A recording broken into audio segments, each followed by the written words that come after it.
Hi, Gloria Lybecker here with Healing You. I want to acknowledge that trauma can be really huge for us. It's really connected to how we perceive our world, as well as how we are making meaning in our life.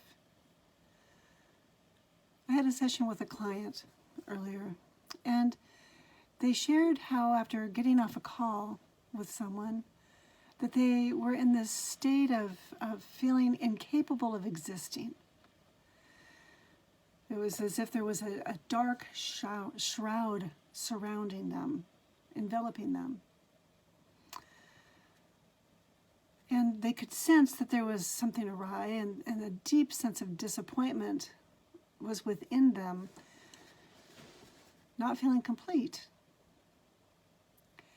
And yet at the same time, there was this experience of feeling incapable of doing anything ever again.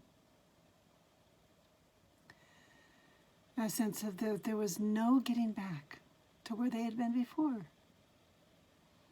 So I'm imagining a kind of lostness. And so slowing down and being able to hear the message that their trauma self had received in their experience was, I'm incapable. And the importance in that moment of connection with me was to slow time down to actually feel felt in that moment, and to recognize that there was a part of them that had been fractured and splintered that was ready to feel felt.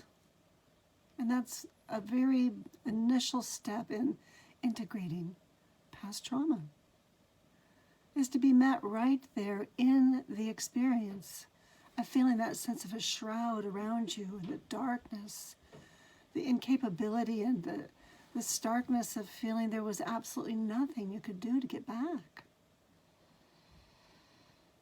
And yet then to slow time down and deepen into, there was a naming of a sense of befuddlement, of not knowing what might happen next. And then there was another part that emerged as well, that had a belief that it was the end of the earth, the end of time, and that they would never figure it out. They would be lost forever in this sense of befuddlement. Well, I want to take a pause right there and acknowledge, to be able to name that after all these years of having this inner experience of this dark shroud and never being able to get out or get back to how they were before. To be able to name it is a huge step in healing trauma. To be able to name and acknowledge one's experience, to acknowledge those worst moments that they suffered in isolated aloneness or alarmed aloneness. We're not meant to be alone in these ways. So, as we were able to hold this with gentleness and care, there's a new realization that came up. It was like a stark disbelief. It was unthinkable that a child would experience that all by themselves and hold it within and never name it. And to sit with that too. And to be with it. Not to make it wrong, not to judge it, not to judge anyone, but to be with that experience that felt so enormous.